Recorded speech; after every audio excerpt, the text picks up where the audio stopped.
নমস্কার, নিউজ 18 বাংলা আপনাদের সকলকে স্বাগত। শুরু করছি কলকাতার প্রথমেই যে খবরে আমরা চোখ রাখবো তা হলো টিটাগড়ের খবর। সিগন্যাল বিভ্রাটের জেরে ট্রেন চলাচলে বিঘ্ন হয়েছে ব্যারাকপুর এবং টিটাগড় সিগন্যাল বিভ্রাট। বিস্তারিত জানবো, আমাদের সঙ্গে টেলিফোনে রয়েছেন আমাদের প্রতিনিধি আবির ঘোষাল। আবির, ঠিক কি সিস্টেমে গন্ডগোল হয়েছে এবং তার প্রভাব কি পড়ছে? অটো সিগন্যালিং যে ব্যবস্থা, সেই সিগন্যালিং ব্যবস্থা টিটাগড় এবং ব্যারাকপুর যে লাইন সেখানে সমস্যায় বিভ্রাট ঘটার কারণে ট্রেন চলাচলে সাময়িকভাবে প্রভাব পড়েছে এবং শিয়ালদা থেকে যাওয়া যে সমস্ত ট্রেন এবং শিয়ালদায় আসা যে সমস্ত ট্রেন তা দীর্ঘক্ষণ ধরে টিটাগড় ব্যারাকপুর সেকশনে দাঁড়িয়ে রয়েছে এবং একাধিক ট্রেন 20 থেকে 25 মিনিট পর্যন্ত লেটে চলাফেরা করছে। অটো সিগন্যাল বিভ্রাট হলে সাধারণভাবে ট্রেন অপারেশন করার জন্য হোম সিগন্যাল যে ব্যবস্থা তাকে পেপার সিগন্যালের মাধ্যমে নিয়ন্ত্রণ করতে হয় এবং সেই পেপার সিগন্যাল ব্যবস্থায় নিয়ন্ত্রণ করে আপ এবং ডাউনে ট্রেন চলাচল করা হয়েছে। এবং যেহেতু শিয়ালদায় আসার ভিড় এই মুহূর্তে সর্বাধিক অফিস টাইমে, তাহলে স্বাভাবিকভাবেই যাত্রীদের উপরে প্রভাব পড়েছে। শিয়ালদা ডিভিশন সূত্রের খবর যে আধ ঘন্টা সময়ের মধ্যে এই অটো সিগন্যালিং ব্যবস্থা সম্পূর্ণভাবে তারা ঠিক করে তুলতে পারবেন এবং ট্রেন চলাচল আগের মতোই ঠিক করে দেওয়া হবে। এর জেরে যে সমস্ত ট্রেন তা ব্যারাকপুর, অন্যদিকে হচ্ছে টিটাগড়, এই সমস্ত স্টেশনগুলোতে আটকে রয়েছে এবং শিয়ালদা থেকে যে সমস্ত ট্রেন নির্দিষ্ট সময় বেরোনোর কথা তার কয়েকটি ছেড়ে বেরোলেও এই মুহূর্তে বিভিন্ন ট্রেনকে দমদম, বেলঘড়িয়া, আগরপাড়া এই সমস্ত স্টেশনগুলোতে নিয়ন্ত্রণ করা হচ্ছে। ধন্যবাদ আবির। এবারে চোখ রাখছি গড়ফার খবরে। অবসাদে কি আত্মহত্যার চেষ্টা গড়ফাতে? গড়ফায় যে 3 জন আত্মহত্যা করেছেন তা নিয়েই এই ইতিমধ্যে নানান প্রশ্ন উঠে আসছে, চাঞ্চল্য ছড়িয়েছে গোটা ঘটনায়। ইতিমধ্যেই মৃত বৃদ্ধা হাসপাতালে মা ছেলে মৃত বাসন্তী বন্দ্যোপাধ্যায় ব্যাংক কর্মী ছিলেন এবং বৃদ্ধার স্বামী উচ্চপদস্থ কর্মী ছিলেন। অভিজিৎ চন্দ্র আমাদের সঙ্গে এই মুহূর্তে টেলিফোনে রয়েছেন। যারা জানতে চাইবে অভিজিৎ তোমার কাছে, সেটা হচ্ছে যে এখনো পর্যন্ত পুলিশ ঠিক কি মনে করছে, তদন্তে কি বেরিয়ে আসছে?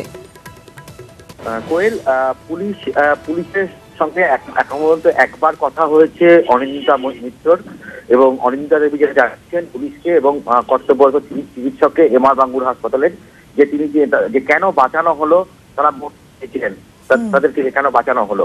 এবং যেটা মনে করা হচ্ছে যে অনিন্দিতা মৈত্র তার স্বামী রাজীব মৈত্র 2012 সাল থেকে তাদের মধ্যে বিবাহ বিচ্ছেদের মামলা চলছিল।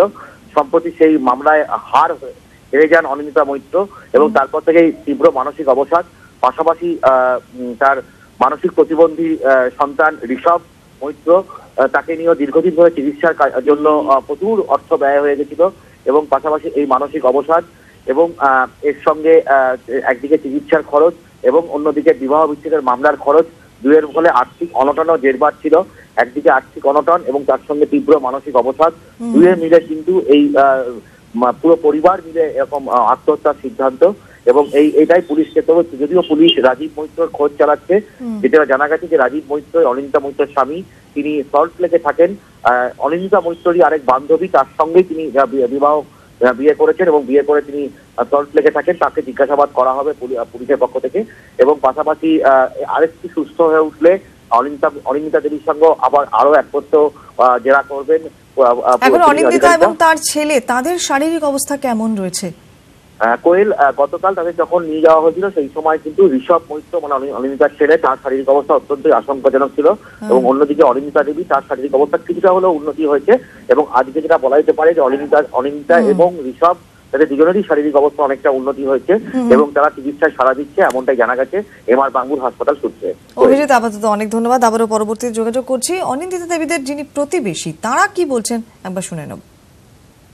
ছেলেটা একটু ডিসঅ্যাপয়েন্ট ছিল বলেই হয়তো খানিকটা আপসেটও হয়ে গেছিল।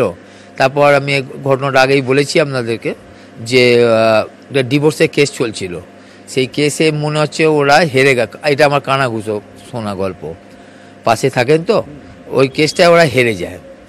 হেরে যাওয়ার পরে একটা মানসিক ভারসাম্য ওরা হারিয়ে ফেলে। তারপর মাথার ওপরে সেই রকম ছেলেও নেই, মাসিমা মেয়ে আর ওই বাচ্চা একটা ছেলে 10-12 বছরে। মাসিমার যে একটা পার্সোনালিটি, মাসিমার যে একটা আভিজাত্য করে মেয়ে, এই জিনিসগুলো সহ্য করতে পারলো না বলেই মনে হচ্ছে এই স্টেপটা নিল। আর্থিক সঙ্গতি যেটা বলছেন, তারপর একটা কেস চলছিল, কেসেও হেরে গেছে। সেই জায়গাটা এটা একটা লজ্জা হতে পারে বা কোনো একটা ঘৃণা হতে পারে। সেই জায়গাটা থেকে পারিবারিক অবস্থা তো ভালো থাকবার কথা, কারণ ওনার হাজব্যান্ড ব্যাংক ম্যানেজার ছিলেন স্টেট ব্যাংকের, উনি 2015 সালে। তারপরে থেকে একটু আপসেট হয়ে যায়। তখন আস্তে আস্তে নিজে থেকে ঘুরে বাইরে করে আসতো না, খুব কেনাকাটা ছাড়া আর কিছু করতো না। এই মুহূর্তে আমরা যোগাযোগ করেছি মনোবিদ স্বর্ণিকা ত্রিপাঠীর সঙ্গে। স্বর্ণিকা দি, যা জানতে চাইবো, যা ঘটনা গরফার ক্ষেত্রে আমরা দেখলাম, মানে একেবারে চূড়ান্ত মানসিক অবসাদ থেকেই কি এরকম একটা চূড়ান্ত সিদ্ধান্ত নেওয়ার পথে হাঁটলেন তিনজনে?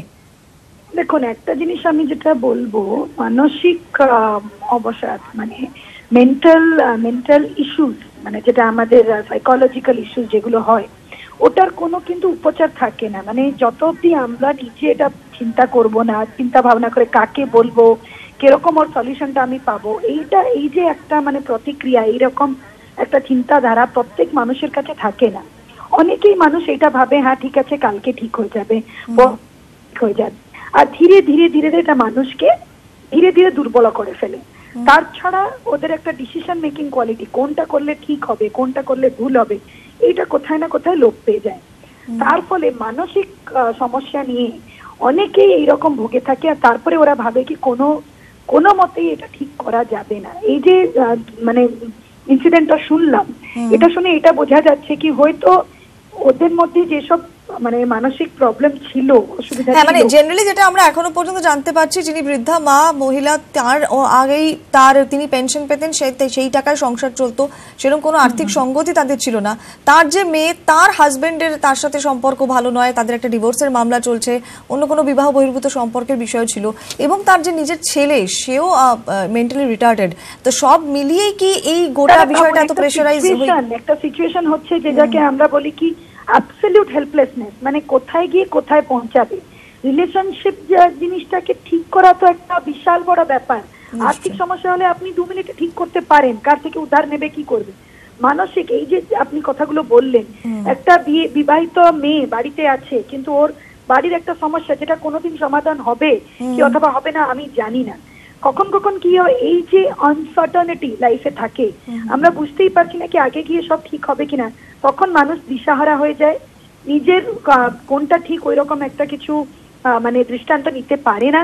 তার ফলে ও একটা এইরকম কাজ করে যেটা কি সব থেকে মানে মারা গেলেই বাঁচা যায়, আর কোনো কিছু দিশাই নেই।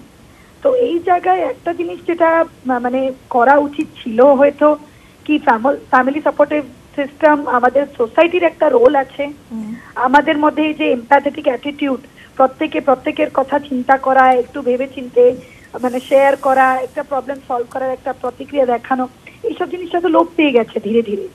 তার ফলে একটা মানুষ কি করতে পারে, ইট ইজ আ লুপ, যার মধ্যে আমি মানে ওয়েব যেটা বলে স্পাইডার ওয়েব মতো, তারপরে ওখান থেকে বেরোতে পারিনি। তার ফলে এইরকম একটা মানে আলটিমেট ডিসিশন নেওয়ার পথে হেঁটেছে কি কিছু হবে না, ওটা তো নিয়ে কিছু হবে না। একদম। অনেক ধন্যবাদ স্বর্ণিকা দি।